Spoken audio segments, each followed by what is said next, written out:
नमस्कार दोस्तों, स्वागत है आप सभी का निश्चय एकेडमी के यूट्यूब प्लेटफॉर्म पर। आज के वीडियो में मैं आपके लिए लेके आया हूँ अक्टूबर 2022 के सेकेंड वीक के करंट अफेयर के प्रश्न। सेकेंड वीक में करंट अफेयर में नेशनल हो या इंटरनेशनल जितने भी महत्वपूर्ण घटनाक्रम हुए हैं उन पे हम क्विज के माध्यम से विस्तार में चर्चा करेंगे। तो चलिए आज का अंक शुरू करते हैं दोस्तों। चैनल पे नए हैं तो हमारे चैनल को सब्सक्राइब कर लें। आने वाले समस्त वीडियो से अपडेट रहने के लिए बेल आइकन को भी दबा दें। पहला प्रश्न है, हाल ही में जारी ग्लोबल हंगर इंडेक्स वैश्विक भूखमरी सूचकांक 2022 में भारत की क्या रैंकिंग है, भारत किस पायदान पर है। ऑप्शन दिए गए हैं 101, 103, 105 और 107। तो दोस्तों हाल ही में ग्लोबल हंगर इंडेक्स वैश्विक भूखमरी सूचकांक जारी किया गया है। दुनिया भर में भूख के स्तर तथा कुपोषण की स्थिति का आकलन करने के लिए यह सूचकांक जारी किया जाता है। वर्ष 2021 में भारत को 101वां स्थान प्राप्त हुआ। 2022 में भारत को 107वां स्थान प्राप्त हुआ है। 121 देशों की सूची में भारत को 107वां स्थान प्राप्त हुआ है। पड़ोसी देशों की बात करें तो बांग्लादेश को 84वां, नेपाल को 81वां तथा पाकिस्तान को 99वां स्थान प्राप्त हुआ है। दोस्तों इस सूचकांक में 0 से लेकर 100 तक अंक प्रदान किए जाते हैं। 0 अंक that means best performance, 100 worst performance. Bharat को अंक प्रदान किए गए हैं 29.1 और भारत को सीरियस कैटेगरी में रखा गया है। दोस्तों यह सूचकांक European NGO concern world wide and wealth hunger life के द्वारा जारी किया जाता है। 2022 में भारत का स्थान है 107वां। आगे बढ़ते हैं दोस्तों। हमारे एप्लीकेशन निश्चय एकेडमी के एप्लीकेशन मोबाइल ऐप के माध्यम से आप पीडीएफ भी डाउनलोड कर सकते हैं। चलिए आगे बढ़ते हैं। विश्व छात्र दिवस कब मनाया जाता है। ऑप्शन दिए गए हैं 15 अक्टूबर, 16 अक्टूबर, 17 अक्टूबर और 18 अक्टूबर। तो दोस्तों प्रत्येक वर्ष 15 अक्टूबर को विश्व छात्र दिवस मनाया जाता है और यह दिवस भारत के पूर्व राष्ट्रपति डॉक्टर एपीजे अब्दुल कलाम के जन्म दिवस के उपलक्ष्य में विश्व छात्र दिवस के रूप में मनाया जाता है। डॉक्टर कलाम जी का जन्म 15 अक्टूबर 1931 को तमिलनाडु राज्य के रामेश्वरम में हुआ। वह एक एरोस्पेस इंजीनियर थे। इसरो तथा डीआरडीओ के लिए उन्होंने अनेकों काम किए। मिसाइल तकनीक के विकास के लिए उन्हें मिसाइल मैन ऑफ इंडिया के नाम से भी जाना जाता था। Integrated guided missile development programme में महत्वपूर्ण भूमिका निभाई डॉक्टर कलाम जी ने। पृथ्वी, अग्नि, त्रिशूल, नाग तथा आकाश जैसी मिसाइलें IGMDP प्रोग्राम के तहत डेवलप की गई थी। वर्ष 2002 से 2007 तक डॉक्टर कलाम भारत के 11वें राष्ट्रपति के रूप में सेवाएं प्रदान की। वर्ष 1998 में पोखरण परीक्षण में महत्वपूर्ण भूमिका निभाई थी डॉक्टर एपीजे अब्दुल कलाम जी ने। 27 जुलाई 2015 को शिलोंग में उनका निधन हो गया था। महत्वपूर्ण पुस्तकें हैं डॉक्टर कलाम जी की ignited minds, wings of fire और इंडिया 2020 जैसी कुछ महत्वपूर्ण पुस्तकें हैं डॉक्टर कलाम जी की। और 15 अक्टूबर को विश्व छात्र दिवस के रूप में मनाया जाता है। आगे बढ़ते हैं। हाल ही में अब्दुल लतीफ किस देश के राष्ट्रपति निर्वाचित हुए हैं। ऑप्शन दिए गए इराक, ईरान, सऊदी अरब और तुर्की। राशिद अब्दुल लतीफ हाल ही में इराक के नए राष्ट्रपति चुने गए हैं। इराक मिडिल ईस्ट में स्थित एक देश है जिसकी राजधानी है बगदाद और भारत लार्जेस्ट ऑयल की आपूर्ति जो करता है, भारत की तेल की आपूर्ति करता है वो करता है इराक। ईरान की बात करें तो राजधानी है तेहरान। इब्राहिम रईसी ईरान के राष्ट्रपति हैं।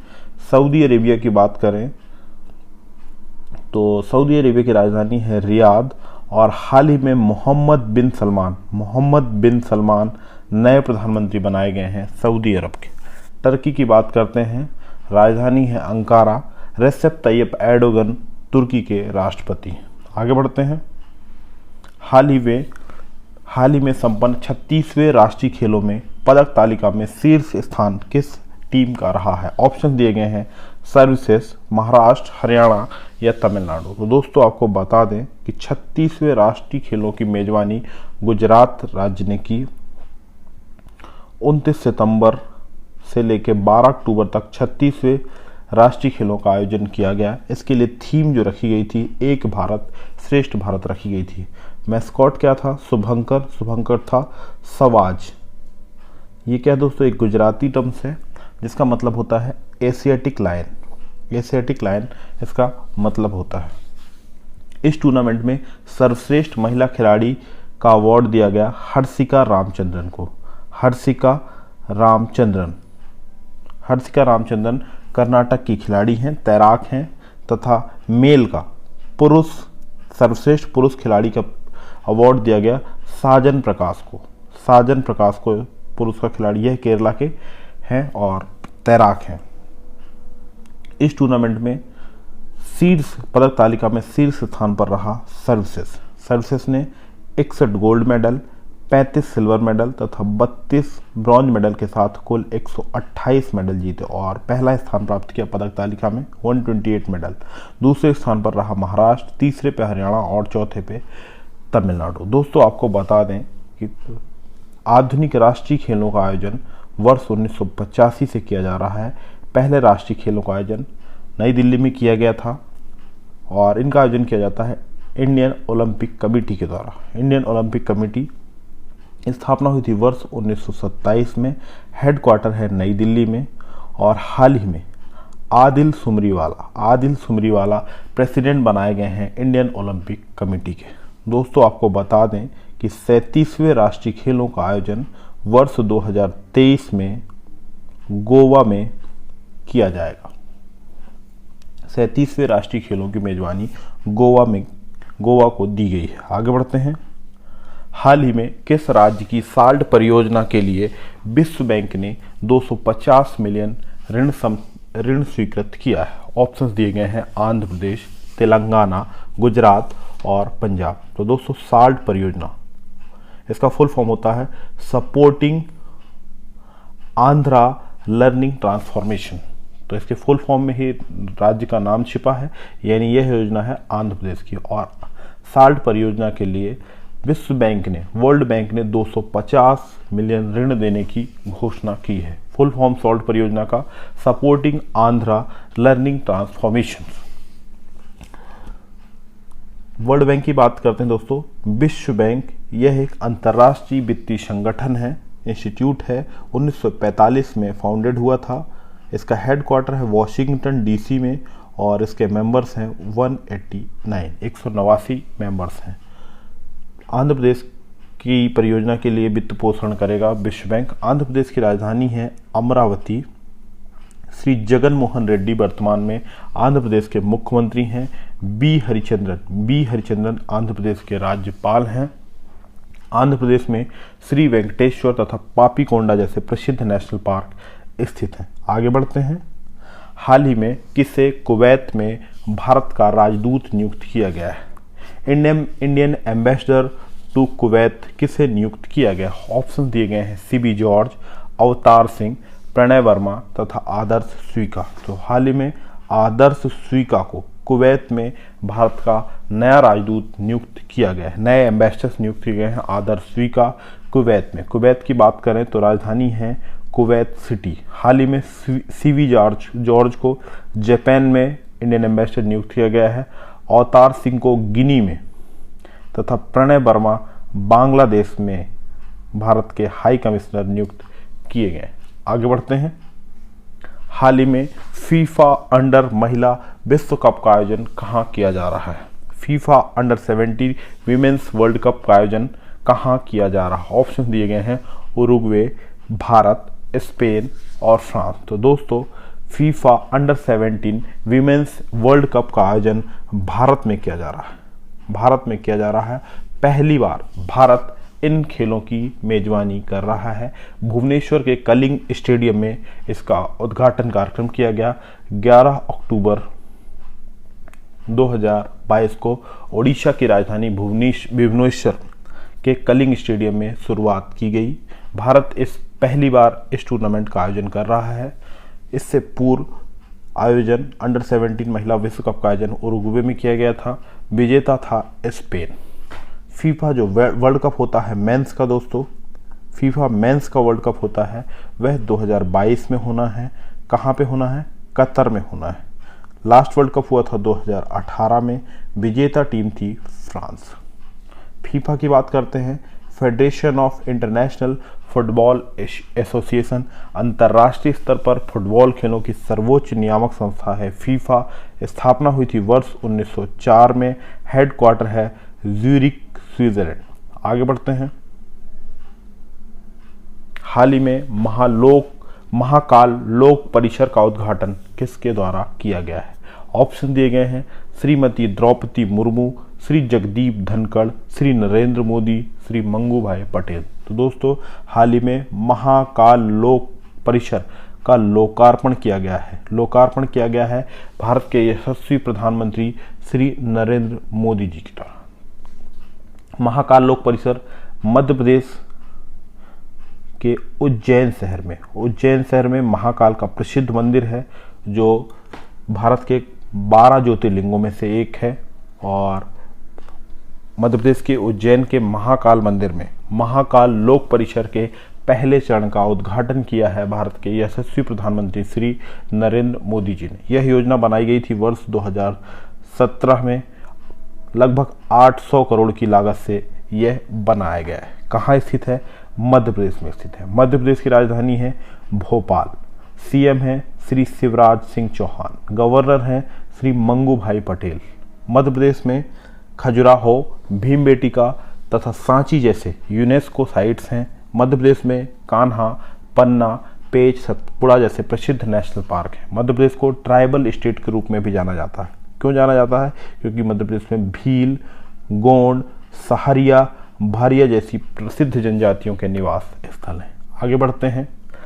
पूर्णतः नवीकरणीय ऊर्जा पर संचालित भारत का पहला हवाई अड्डा बन गया है। ऑप्शन दिए गए हैं इंदिरा गांधी अंतर्राष्ट्रीय हवाई अड्डा दिल्ली, छत्रपति शिवाजी महाराज अंतर्राष्ट्रीय हवाई अड्डा मुंबई, नेताजी सुभाष चंद्र बोस अंतर्राष्ट्रीय हवाई अड्डा कोलकाता और शहीद भगत सिंह अंतर्राष्ट्रीय हवाई अड्डा चंडीगढ़। तो दोस्तों पूर्णतः नवीकरण ऊर्जा पर आधारित संचालित भारत का पहला हवाई अड्डा बन गया है मुंबई स्थित छत्रपति शिवाजी महाराज अंतर्राष्ट्रीय एयरपोर्ट। यह एयरपोर्ट अपनी सभी ऊर्जा की जरूरतों के लिए पूर्ण रूपेण नवीकरणीय ऊर्जा पर आधारित है। यानी इसके लिए ऑपरेशनल जितनी भी ऑक्सिलरी पावर की रिक्वायरमेंट होगी वह स्वयं ही उत्पादन करेगा। 100% सस्टेनेबल एयरपोर्ट बनने का दर्जा प्राप्त हुआ है छत्रपति शिवाजी महाराज इंटरनेशनल एयरपोर्ट मुंबई को। 2029 तक जीरो कार्बन एमिशंस का लक्ष्य रखा गया है। हाल ही में चंडीगढ़ स्थित एयरपोर्ट जो था उसका नाम चेंज किया गया है। भगत सिंह जी की जयंती मनाई गई थी। भगत सिंह की जयंती के दिन उसको रिनेम किया गया है चंडीगढ़ एयरपोर्ट को और शहीद भगत सिंह नाम दिया गया है। आगे बढ़ते हैं। हाल ही में किसे अर्थशास्त्र के क्षेत्र में नोबेल पुरस्कार 2022 के लिए चुना गया है? बहुत ही महत्वपूर्ण प्रश्न दोस्तों। पिछले सेगमेंट में हमने बाकी नोबेल्स जो दिए गए हैं दूसरे सेक्टर्स के उन सब पे डिस्कस कर लिया था। केवल अर्थशास्त्र इकोनॉमिक्स का नोबेल रह गया था, उस पर आज डिस्कस करेंगे।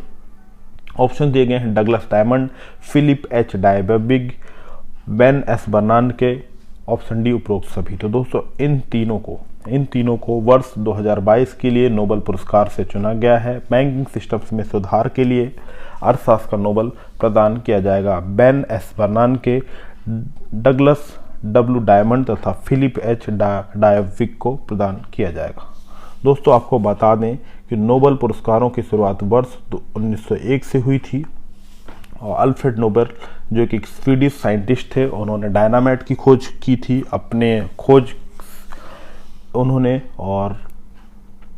उन्होंने अपनी जो वसीयत लिखी थी उसमें ऐसा कहा था कि उनकी जो प्रॉपर्टीज़ है उससे जो इंटरेस्ट आया और दुनिया में जो अच्छा काम कर रहे हैं विभिन्न फील्ड्स में 6 फील्ड्स दिए गए हैं उस पे जो काम कर रहे हैं उनको प्रतिवर्ष यह अवार्ड दिया जाए। तो 1901 से शुरुआत होती है। 6 फील्ड में पुरस्कार दिया जाता है, physics, chemistry, medicine, peace, literature और इकोनॉमिक्स के सेक्टर में। इकोनॉमिक्स में नोबेल पुरस्कार की शुरुआत हुई वर्ष 1968 से। आपको बता देते दोस्तों कि 2022 में फिजिक्स के लिए नोबेल पुरस्कार दिया गया है Alain Aspect, John F Clauser, Anton Zeilinger को। केमिस्ट्री के लिए पुरस्कार दिया गया है कैरोलिन बर्टोजी, मॉर्टन मेल्डल तथा बैरी शार्पलेस को। मेडिसिन का दिया गया है स्वांते पाबो को। पीस के लिए एलिस बालियास्की और रशियन ह्यूमन राइट एसोसिएशन है मेमोरियल तथा रशियन यूक्रेन ह्यूमन राइट संगठन है सेंटर फॉर सिविल लिबर्टीज। इन तीनों को यह पुरस्कार दिया गया है। लिटरेचर के लिए फ्रांसीसी लेखक एनी अर्नॉक्स को नोबेल पुरस्कार 2022 के लिए चुना गया है। दोस्तों यह अवार्ड 10 दिसंबर 2012 को प्रदान किए जाते हैं। अक्टूबर में घोषणा की जाती है। दोस्तों नोबेल प्राइज़ पे मैंने एक डिटेल वीडियो बनाया है। डिटेल वीडियो आपको हमारे चैनल के YouTube की प्लेलिस्ट में मिल जाएगा, आप वहां से देख सकते हैं। और बहुत ही महत्वपूर्ण टॉपिक होता है नोबेल प्राइज़। निश्चित तौर पर यहाँ से क्वेश्चन बनते हैं और अर्थशास्त्र के लिए इन तीनों को इस वर्ष का नोबेल प्रदान किया गया। आगे बढ़ते हैं। हाल ही में किस राज्य के पूर्व मुख्यमंत्री मुलायम सिंह यादव जी का निधन हो गया है? ऑप्शन दिए गए हैं उत्तर प्रदेश, बिहार, हरियाणा और राजस्थान। दोस्तों उत्तर प्रदेश राज्य के पूर्व मुख्यमंत्री श्री मुलायम सिंह यादव का निधन हो गया है। वह 3 टर्म तक उत्तर प्रदेश के मुख्यमंत्री रहे। वर्ष 1996 से 98 तक भारत के रक्षा मंत्री, डिफेंस मिनिस्टर्स के रूप में भी कार्य किया। वह अपने करियर में 10 बार MLA तथा 7 बार लोकसभा के सांसद रहे, MP रहे। वर्ष 1992 में उन्होंने समाजवादी पार्टी की स्थापना की थी। हाल ही में 10 अक्टूबर को उनका निधन हो गया। आगे बढ़ते हैं। हाल ही में मोढेरा गांव को भारत का पहला 24/7 सौर ऊर्जा संचालित गांव घोषित किया गया है। यह किस राज्य में स्थित है? ऑप्शन दिए गए हैं गोवा, केरल, गुजरात और मध्य प्रदेश। तो दोस्तों मोढेरा गांव को भारत का पहला 24/7 सौर ऊर्जा संचालित गांव घोषित किया गया है। यह स्थित है गुजरात में। गुजरात के अहमदाबाद में स्थित है यह गांव और इसे 24/7 सौर ऊर्जा से संचालित गांव है। गांव में सोलर पावर प्लांट तथा रूफटॉप सोलर लगाए गए हैं। गुजरात में स्थित है। गुजरात की बात करते हैं। राजधानी है गांधीनगर। CM है श्री भूपेंद्र भाई पटेल। गवर्नर है आचार्य देवव्रत। गुजरात में रानी की बाव, चांपानेर, पावागढ़, धौलावीरा तथा अहमदाबाद शहर यूनेस्को की विश्व विरासत सूची में शामिल स्थल हैं। गुजरात में Gir, Rann of Kutch, blackbuck तथा वंशदा जैसे प्रसिद्ध नेशनल पार्क भी स्थित हैं। आगे बढ़ते हैं। हाल ही में भारत के किस शहर को वर्ल्ड ग्रीन सिटी अवार्ड 2022 प्रदान किया गया है? दोस्तों हैदराबाद को international association of horticulture producer के द्वारा हाल ही में वर्ल्ड ग्रीन सिटी अवार्ड से नवाजा गया है। हैदराबाद तेलंगाना की राजधानी है। तेलंगाना राज्य की राजधानी है। आगे बढ़ते हैं। हाल ही में 5वें दक्षिण एशियाई भूविज्ञान सम्मेलन 2022 का आयोजन कहाँ किया गया है? ऑप्शंस दिए गए हैं दिल्ली, जयपुर, भोपाल या लखनऊ। रियो इंडिया 2020 समिट्स का आयोजन किया गया है राजस्थान की राजधानी जयपुर में। 3 दिवसीय आयोजन है। 3 डेज का ये सम्मेलन है।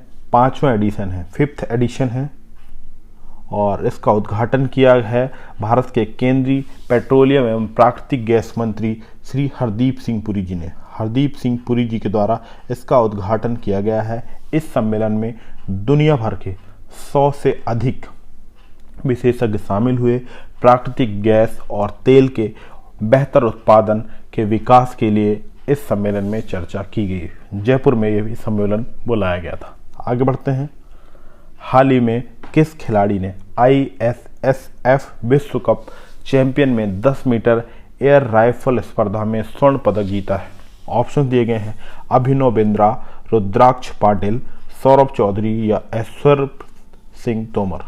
तो दोस्तों हाल ही में आयोजित ISSF विश्व कप चैंपियनशिप में 10 मीटर एयर राइफल स्पर्धा में गोल्ड मेडल जीता है रुद्राक्ष पाटिल ने और उन्हें पेरिस ओलंपिक 2024 के लिए टिकट मिल गया है। दोस्तों अभिनव बिंद्रा के बाद दूसरे ISSF विश्व कप चैंपियनशिप में 10 मीटर एयर राइफल स्पर्धा में गोल्ड जीतने वाले दूसरे खिलाड़ी बन गए हैं रुद्राक्ष पाटिल। आपको बता दें कि अभिनव बिंद्रा ने 2008 बीजिंग ओलंपिक में गोल्ड मेडल जीता था भारत के लिए और व्यक्तिगत स्पर्धा में भारत के लिए पहला गोल्ड मेडल जीता था अभिनव बिंद्रा ने। और हाल ही में जो वर्ल्ड कप खेला गया है ISSF, यह खेला गया था कैरो इजिप्ट में और इसमें 10 मीटर एयर पिस्टल्स में गोल्ड मेडल जीता है रुद्राक्ष पाटिल ने। सौरभ चौधरी भी भारत के शूटर हैं, ऐश्वर्य सिंह तोमर यह भी शूटर हैं। आगे बढ़ते हैं। अंतर्राष्ट्रीय ई कचरा दिवस कब मनाया जाता है? ऑप्शन दिए गए हैं 10 अक्टूबर, 11 अक्टूबर, 14 अक्टूबर और 15 अक्टूबर। तो दोस्तों अंतर्राष्ट्रीय ई कचरा दिवस, इंटरनेशनल ई वेस्ट डे मनाया जाता है 14 अक्टूबर को, 14 अक्टूबर को 2018 से मनाया जा रहा है। यह दिवस मनाया जाता है WEEE के द्वारा। WEEE क्या है दोस्तों? Waste electrical and electronic equipment directives. और 2022 के लिए थीम रखी गई है recycle it all no matter how small. दोस्तों बहुत महत्वपूर्ण इंपॉर्टेंट दिवस है। 10 अक्टूबर को मनाया जाता है विश्व मानसिक स्वास्थ्य दिवस। 11 अक्टूबर को मनाया जाता है अंतर्राष्ट्रीय बालिका दिवस और लोक नायक जयप्रकाश नारायण जी की जयंती मनाई जाती है। 14 अक्टूबर को मनाया जाता है अंतर्राष्ट्रीय ई कचरा दिवस। 15 अक्टूबर को मनाया जाता है अंतर्राष्ट्रीय छात्र दिवस। डॉक्टर APJ अब्दुल कलाम की जयंती मनाई जाती है 15 अक्टूबर को। आगे बढ़ते हैं। हाल ही में जारी CRI इंडेक्स 2022 में भारत की रैंकिंग है। ऑप्शन दिए गए हैं 121, 122, 123 और 124। तो दोस्तों CRI इंडेक्स है क्या? फुल फॉर्म होता है commitment to reduce inequality index. असमानता को दूर करने के लिए प्रतिबद्ध सूचकांक जारी किया गया है 2022 का। 161 देशों में भारत को 123वां स्थान प्राप्त हुआ है। पहला स्थान प्राप्त हुआ है नॉर्वे को, दूसरा स्थान प्राप्त हुआ है जर्मनी को, तीसरा स्थान प्राप्त हुआ है ऑस्ट्रेलिया को। दोस्तों 3 मेजर एरिया हैं जिनको इस इंडेक्स के माध्यम से मापन किया जाता है। और कौन से वो पैरामीटर हैं? तो पहला है पब्लिक सर्विसेज, दूसरा उस देश का टैक्सेशन सिस्टम तथा तीसरा वर्कर्स राइट्स, वहाँ के नागरिकों को क्या अधिकार प्राप्त किए गए हैं। इन पैरामीटर्स के आधार पर commitment to reduce inequality index बनाया जाता है और भारत को इसमें रैंक प्रदान हुआ है 123वां। आगे बढ़ते हैं। हाल ही में जारी WWF रिपोर्ट के अनुसार वर्ष 1970 से अब तक वन्य जीवों की आबादी में कितने प्रतिशत की गिरावट दर्ज की गई है? ऑप्शन दिए गए हैं 60%, 65%, 69% और 75%। तो दोस्तों हाल ही में WWF world wild life fund for nature के द्वारा WWF लिविंग प्लैनेट रिपोर्ट 2022 जारी की गई है, जिसमें यह कहा गया है कि 1970 से लेकर अब तक वन्य जीवों की आबादी में लगभग 69% की गिरावट आई है। अफ्रीका कॉन्टिनेंट में 66% की गिरावट आई है। एशिया महाद्वीप में 55% की गिरावट आई है। इसका मुख्य कारण जलवायु परिवर्तन तथा आवास का क्षरण, लॉस ऑफ हैबिटेट बताया गया है। WWF की बात करते हैं। World wild life fund for nature, यह एक अंतर्राष्ट्रीय NGO है, पर्यावरण की दिशा में कार्य करता है, खासतौर से वन्य जीवों के लिए। 1961 में 1961 में फाउंडेड हुआ। इसका हेडक्वार्टर है ग्लैंड, स्विट्जरलैंड। ग्लांड स्विट्जरलैंड में इसका हेडक्वार्टर है। इसके प्रेसिडेंट के रूप में कार्य कर रहे हैं जाने माने पर्यावरणविद पवन सुखदेव। पवन सुखदेव WWF के प्रेसिडेंट के रूप में कार्य कर रहे हैं। पवन सुखदेव भारतीय मूल के पर्यावरणविद हैं। और इसका जो लोगो है बहुत इंपॉर्टेंट है, हर बार पूछा जाता है एग्जाम में, वो है जायंट पांडा। ये लोगो है WWF का, जायंट पांडा। आगे बढ़ते हैं। हाल ही में डिफेंस एक्सपो 2022 का आयोजन कहाँ किया जा रहा? ऑप्शन दिए गए हैं लखनऊ, गांधीनगर, पुणे और वाराणसी। तो दोस्तों डिफेंस एक्सपो 2022 का आयोजन हो रहा है गुजरात की राजधानी गांधीनगर में और यह 12वां एडिशन है, 12वां संस्करण है डिफेंस एक्सपो का। रक्षा मंत्रालय भारत सरकार के द्वारा रक्षा उपकरणों की प्रदर्शनी लगाई जाती है। 18 अक्टूबर से 20 अक्टूबर तक गुजरात के गांधीनगर में इसका आयोजन किया जा रहा है। इसके लिए थीम रखी गई है वर्ष 2022 के लिए पाथ टू प्राइड। रक्षा मंत्रालय के द्वारा यह द्विवार्षिकी एक्सपो है। लास्ट एडिशन हुआ था 11 संस्करण जो आयोजित किया गया था लखनऊ में किया गया था। भारत के रक्षा मंत्री के रूप में कार्य कर रहे हैं श्री राजनाथ सिंह। आगे बढ़ते हैं। हाल ही में भारत की किस महिला सांसद को अंतर संसदीय पैनल इंटर पार्लियामेंट्री यूनियन के कार्यकारी समिति के सदस्य के रूप में चुना गया है? ऑप्शन दिए गए हैं महुआ मोइत्रा, अपराजिता सारंगी, मीनाक्षी लेखी या पूनम महाजन। सबसे पहले जानते हैं अंतर संसदीय पैनल इंटर पार्लियामेंट्री और यूनियन। यह एक इंटरनेशनल ऑर्गेनाइजेशन है जो दुनिया भर की पार्लियामेंट का एक ऑर्गेनाइजेशन है। International organisation of national parliament स्थापना हुई थी 1889 में। इसका हेडक्वार्टर है जिनेवा स्विट्जरलैंड में। और जो IPO के फाउंडर थे फ्रेडरिक पासी ऐसे व्यक्ति थे जिन्हें पहली बार हेनरी डुनांत के साथ नोबेल का पीस प्राइज प्रदान किया गया है। हाल ही में भुवनेश्वर की बीजेपी सांसद अपराजिता सारंगी को 15 सदस्यीय कार्य समिति के सदस्य के रूप में निर्वाचित हुई हैं। अपराजिता सारंगी IPO के। महुआ मोइत्रा TMC की सांसद है। मीनाक्षी लेखी भारतीय जनता पार्टी की दिल्ली से सांसद है। पूनम महाजन महाराष्ट्र से भारतीय जनता पार्टी की सांसद है। आगे बढ़ते हैं। हाल ही में केंद्रीय मंत्रिमंडल ने किन क्षेत्रों के विकास के लिए PM डिवाइन योजना को मंजूरी प्रदान की है? बहुत ही महत्वपूर्ण प्रश्न दोस्तों। PM डिवाइन योजना, इसका फुल फॉर्म है PM development initiative for north east reason. इसके फुल फॉर्म में ही इसका उत्तर छिपा हुआ है, यानी नॉर्थ ईस्ट रीजन के लिए PM डिवाइन योजना को केंद्रीय मंत्रिमंडल ने हाल ही में मंजूरी प्रदान की है। 100% सेंट्रल गवर्नमेंट इसके लिए फंड अरेंज करेगा। पूर्णतः केंद्र सरकार के द्वारा वित्त पोषित योजना है यह। Ministry of development of north east reason के अंतर्गत यह कार्य करेगी। Ministry of development of north east reason की शुरुआत हुई थी वर्ष 2001 में। वर्तमान में इस मंत्रालय के मंत्री हैं Shri G Kishan Reddy ministry of development of north east region ministry के मंत्री हैं और पूर्वोत्तर क्षेत्र के संपूर्ण विकास के लिए हाल ही में PM डिवाइन योजना को मंजूरी प्रदान की गई है। आगे बढ़ते हैं। हाल ही में भारत का पहला स्लेंडर लॉरिस अभ्यारण्य कहाँ बनाया गया है? बहुत ही महत्वपूर्ण प्रश्न दोस्तों। ऑप्शन दिए गए असम, अरुणाचल प्रदेश, अंडमान निकोबार और तमिलनाडु। तो स्लेंडर लॉरिस ये तस्वीर पे दिख रहा है, यह स्लेंडर लॉरिस है। यह एक लुप्त प्राय जीव है जो तमिलनाडु और श्रीलंका में कुछ पाया जाता है। तमिलनाडु में, भारत के तमिलनाडु में पहला स्लेंडर लॉरिस अभ्यारण्य अधिसूचित किया गया है, बनाया जाएगा।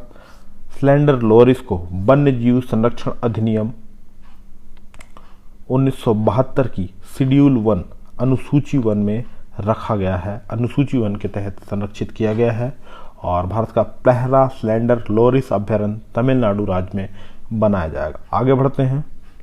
हाल ही में IMF इंटरनेशनल मॉनेटरी फंड ने 2022-23 के लिए भारत की विकास दर कितनी अनुमानित की है? ऑप्शन दिए गए हैं 7.4%, 6.8%, 6.5% और 6.1%। तो दोस्तों IMF ने वर्ष 2022-23 के लिए विकास दर पहले से जो अनुमानित की थी उसमें कटौती की है। पहले अनुमानित की थी 7.4% और अब जो बताया है 2022-23 के लिए 6.8% बताया है। 6.8% भारत की विकास दर होगी। हाल ही में वर्ल्ड बैंक, विश्व बैंक ने आंकड़े जारी किए थे और भारत की फोरकास्ट की थी। भारत की जो एक ग्रोथ है 6.5%। IMF इंटरनेशनल एक ऑर्गेनाइजेशन है, इंटरनेशनल मॉनेटरी फंड, हेडक्वार्टर है वॉशिंगटन DC में। 190 टोटल मेंबर हैं और इसके प्रेसिडेंट के रूप में कार्य कर रही हैं क्रिस्टालिना जॉर्जीवा। आगे बढ़ते हैं। हाल ही में आयोजित विश्व बिलियर्ड्स चैंपियनशिप 2022 में किस भारतीय खिलाड़ी ने स्वर्ण पदक जीता है, गोल्ड मेडल जीता है विश्व बिलियर्ड चैंपियनशिप 2022 में? तो दोस्तों विश्व बिलियर्ड चैंपियनशिप 2022 का आयोजन किया गया मलेशिया की राजधानी कुआलालंपुर में और दोस्तों यह आयोजन किया जाता है IBSF के द्वारा, इंटरनेशनल बिलियर्ड स्नूकर फेडरेशन। अंतर्राष्ट्रीय स्तर पर बिलियर्ड और स्नूकर खेलों की सर्वोच्च नियामक संस्था है IBSF। स्थापना हुई वर्ष 1971 में। हेडक्वार्टर है कतर में और हाल ही में पंकज आडवाणी ने विश्व बिलियर्ड्स चैंपियनशिप 2022 में हमवतन सौरभ कोटारी को हराकर लगातार 5वीं बार यह प्रतियोगिता जीत ली है। पंकज आडवाणी भारत के बिलियर्ड्स खिलाड़ी हैं और इन्हें वर्ष 2004 में अर्जुन अवार्ड, 2006 में खेल रत्न, मेजर ध्यानचंद खेल रत्न जो भारत में खेलों की दिशा में, खेलों के क्षेत्र में दिया जाने वाला सर्वोच्च पुरस्कार है, 2006 में खेल रत्न तथा 2018 में पद्म भूषण से नवाजे जा चुके हैं। यहाँ पे बात करेंगे अर्जुन अवार्ड की और खेल रत्न की। खेल रत्न की शुरुआत हुई वर्ष 1991 से। पहले खेल रत्न अवार्डी थे शतरंज के ग्रैंड मास्टर, भारत के शतरंज प्लेयर, क्या नाम है उनका, देख लीजिएगा, ध्यान नहीं आ रहा मुझे, और उन्हें दिया गया था पहली बार और 25 लाख की राशि प्रदान की जाती है इसके लिए। 2004 में अर्जुन अवार्ड दिया गया। अर्जुन अवार्ड 1961 से प्रारंभ हुआ। 15 लाख की राशि प्रदान की जाती है अर्जुन अवार्ड के लिए। 2018 में पद्म भूषण से भी नवाजे जा चुके हैं पंकज आडवाणी। आगे बढ़ते हैं। हाल ही में राष्ट्रीय सम्मेलन बेटियां बने कुशल का आयोजन किस मंत्रालय के द्वारा किया गया है? ऑप्शन दिए गए हैं महिला एवं बाल विकास मंत्रालय, शिक्षा मंत्रालय, खेल एवं युवा कल्याण मंत्रालय, कौशल विकास मंत्रालय। तो दोस्तों 11 अक्टूबर को मनाया जाता है अंतर्राष्ट्रीय बालिका दिवस। अंतर्राष्ट्रीय बालिका दिवस के अवसर पर महिला एवं बाल विकास मंत्रालय भारत सरकार के द्वारा लड़कियों के लिए गैर पारंपरिक आजीविका में कौशल पर एक राष्ट्रीय सम्मेलन बेटियां बने कुशल का आयोजन किया गया है। महिला एवं बाल विकास मंत्री के रूप में कार्य कर रही हैं श्रीमती स्मृति ईरानी। शिक्षा मंत्री के रूप में कार्य कर रहे हैं श्री धर्मेंद्र प्रधान। खेल एवं युवा कल्याण मंत्री हैं श्री अनुराग ठाकुर। कौशल विकास मंत्री हैं श्री धर्मेंद्र प्रधान। महत्वपूर्ण प्रश्न है, बेटियां बने कुशल का आयोजन किया गया है महिला एवं बाल विकास मंत्रालय भारत सरकार, ministry of women's and child development. आगे बढ़ते हैं। हाल ही में फुटबॉल फॉर ऑल कार्यक्रम की शुरुआत किस राज्य में की गई है? ऑप्शन दिए गए ओडिशा, पश्चिम बंगाल, हरियाणा और उत्तर प्रदेश। तो दोस्तों फुटबॉल फॉर ऑल कार्यक्रम की शुरुआत की गई है ओडिशा राज्य में। ओडिशा राज्य में स्कूली बच्चों के बीच फुटबॉल को बढ़ावा देने के लिए यह कार्यक्रम प्रारंभ किया गया है फीफा के द्वारा। फीफा क्या है? Federation of international football association Kalinga institute के सहयोग से फीफा के द्वारा स्कूली बच्चों के बीच फुटबॉल को बढ़ावा देने के लिए फुटबॉल फॉर ऑल कार्यक्रम की शुरुआत की गई है उड़ीसा राज्य में। उड़ीसा की बात करते हैं, राजधानी है भुवनेश्वर, सीएम है श्री नवीन पटनायक, श्री गणेशी लाल गवर्नर हैं। उड़ीसा में कोणार्क का प्रसिद्ध मंदिर यूनेस्को की विश्व विरासत सूची में शामिल स्थल है। आगे बढ़ते हैं। हाल ही में हेली इंडिया समिट 2022 का उद्घाटन किसके द्वारा किया गया है? ऑप्शन दिए गए हैं श्री अमित शाह, श्री ज्योतिरादित्य सिंधिया, श्री अनुराग ठाकुर, श्री राजनाथ सिंह। दोस्तों, चौथे हेली इंडिया शिखर सम्मेलन का उद्घाटन किया है civil aviation minister Shri Jyotiraditya Scindia ji ने। ज्योतिरादित्य सिंधिया जी के द्वारा इसका उद्घाटन किया गया है। यह चौथा संस्करण था, 4th एडिशन था। 3rd एडिशन 2021 में आयोजित किया गया था देहरादून में। और वर्ष 2024-22 के लिए थीम रखी गई है helicopter for last mile connectivity. Amit Shah Bharat के गृह मंत्री के रूप में कार्य कर रहे हैं। अनुराग ठाकुर खेल मंत्री हैं। श्री राजनाथ सिंह भारत के रक्षा मंत्री और सिविल एविएशन मिनिस्टर हैं, नागरिक उड्डयन मंत्री हैं श्री ज्योतिरादित्य सिंधिया, जिनके द्वारा हेली इंडिया समिट 2022 का आयोजन किया गया है। दोस्तों, आज का वीडियो आपको कैसा लगा?